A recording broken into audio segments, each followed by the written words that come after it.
ভোলাখাই চা বাগানের আদিবাসী মেয়ে জোনাকি রহস্যজনক মৃত্যুর পর তার মরদেহর যে পোস্টমর্টেম করা হয়েছে সেই রিপোর্টটা গতকাল পোস্টমর্টেম কর্তৃপক্ষ সমঝে দিয়েছেন পুলিশের কাছে, কিন্তু এখনও পুলিশ এই রিপোর্ট কি আছে রিপোর্টে লেখা বা কি আছে রিপোর্টটা মেয়েটিকে অন্তঃসত্ত্বা কি না এই বিষয়ে এখন পর্যন্ত কোনো কিছু অবগত করছে না। এটা অত্যন্ত স্পর্শকাতর বিষয়। একটা আদিবাসী মেয়ের এইভাবে রহস্যজনক মৃত্যু হয়েছে নাবালিকার, এবং সেই মৃত্যুর এখনো পর্যন্ত কোনো কিনারা হলো না।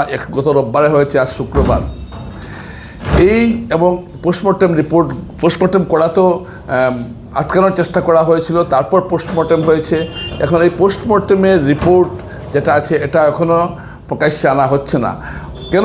পুলিশ হয়তো বলবে যে তদন্তের স্বার্থে আমরা আনছি না, কিন্তু মানুষের মনে কিন্তু আমরা যারা এই বিষয়ে খুব দুশ্চিন্তায় আছি এবং সমাজের যারা এই ঘটনায় মর্মাহত হয়েছেন বা ব্যথিত হয়েছেন বা চিন্তিত হয়েছেন, উদ্বিগ্ন হয়েছেন, তারা সবাই পোস্টমর্টেম রিপোর্টে কী আছে জানতে চান। যদি দেখা যায় যে আশঙ্কা করা হচ্ছে যে মেয়েটি অন্তঃসত্ত্বা ছিল, সেটা যদি ঠিক হয় তাহলে তদন্ত কীভাবে পরিচালিত হবে সেটা একটা বড় প্রশ্ন। এবং একটি মেয়ে গরিব বলেই এবং আদিবাসী সম্প্রদায়ের বলেই সে যে বিচার পাবে না, এটা হতে পারে না। আজকে যদি এই ঘটনা যদি অন্য কোনো জায়গায় ঘটতো তাহলে তুলপাড় হয়ে যেত। যাই হোক, আমি ধন্যবাদ দিই সেই সব এনজিওদের যারা এগিয়ে এসেছেন এবং যাদের জন্য আজকে, এবং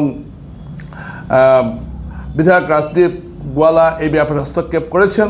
তো আমি এই বিষয়টাকে সহজে ছেড়ে দেওয়া যায় না, এবং প্রকৃত যে অপরাধী তাকে বের করা হোক, এবং এক্ষেত্রে অপরাধীর সামাজিক প্রতিপত্তিটা যেন তদন্তের ক্ষেত্রে কোনো মানদণ্ড হয়ে না দাঁড়ায়। যারাই দোষী তারাই শাস্তি পাক। কিন্তু এই যে প্রশ্নটা বারবার আসছে সবার মনের ভেতরে যে কেন পোস্টমর্টেম রিপোর্টটা প্রকাশ্যে আনা হচ্ছে না, কেন আনা হচ্ছে না? পোস্টমর্টেম রিপোর্ট আনলে কি আসামি পালিয়ে যাবে, এরকম আশঙ্কা কি পুলিশ করছে?